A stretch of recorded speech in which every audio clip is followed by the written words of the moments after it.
اعوذ باللہ من الشیطان الرجیم بسم اللہ الرحمن الرحیم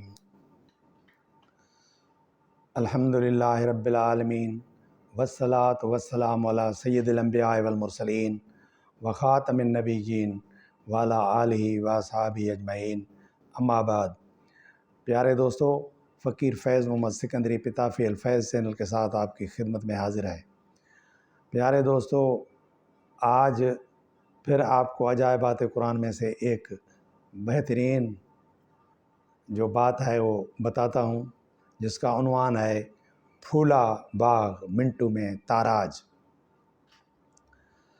حضرت عیسیٰ علیہ السلام کے آسمان پر اٹھا لیے جانے کے تھوڑے سے دنوں بعد کا واقعہ ہے کہ یمن میں صنع شہر سے 2 کوس کی دوری پر ایک باغ تھا جس کا نام سروان تھا۔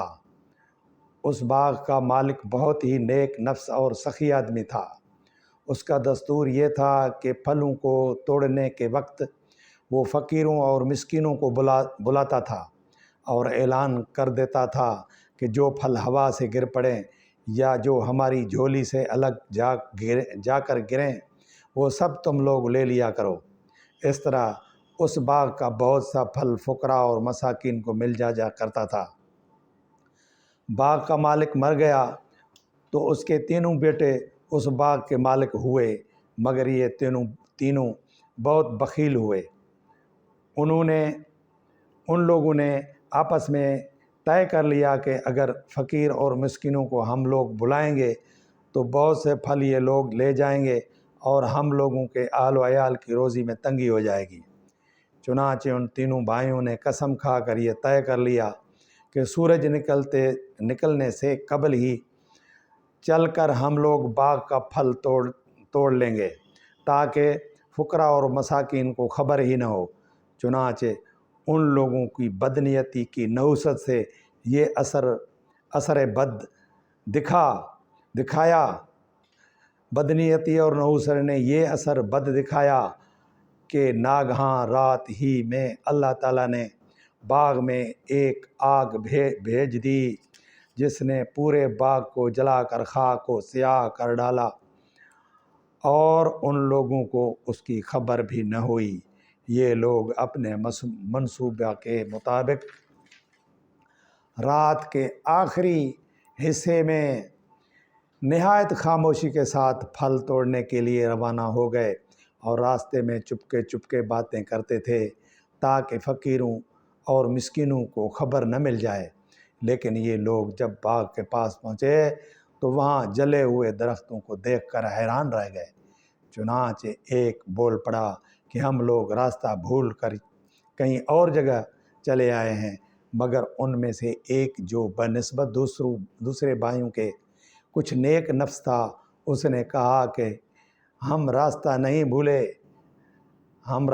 بھولے ہیں، بلکہ اللہ تعالیٰ نے ہم لوگوں کو پھلوں سے محروم کر دیا ہے، لہٰذا تم لوگ خدا کی تسبیح پڑھو۔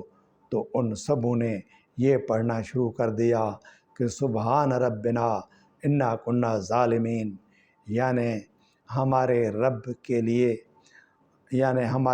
لیے پاکی ہے، ہم لوگ یقیناً ظالم ہیں کہ ہم نے فقراء اور مساکین کا حق مار لیا۔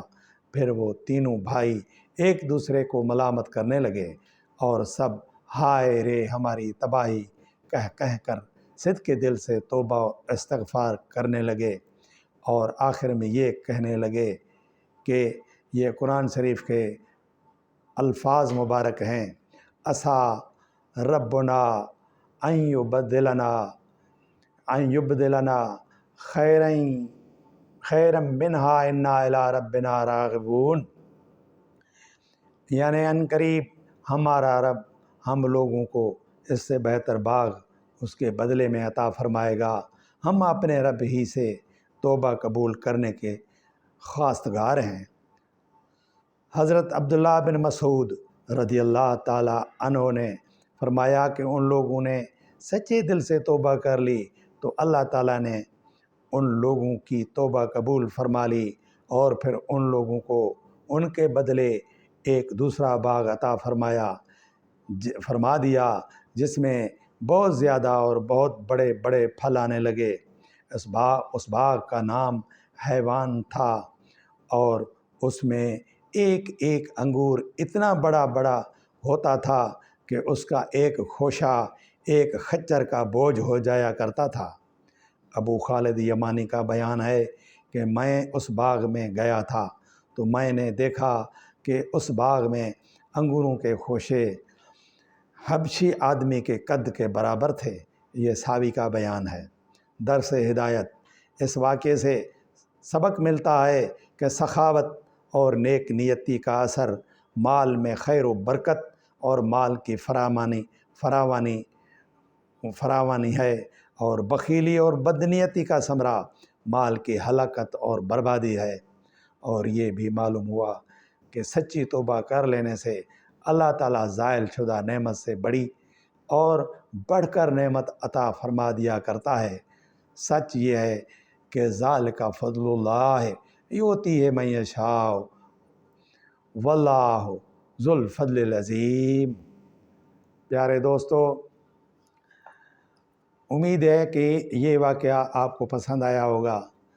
تو میرے ہم وطنوں، میرے دوستوں، پاکستانیوں، مسلمانوں، آپ سوچیں کہ آج کل جو ہماری بدعمالیاں ہیں اور ہماری بدنیات کی وجہ سے یہ ہمارا جو ملک ہے وہ بھی بڑی مصیبتوں میں، بڑی تکلیفوں میں ہے۔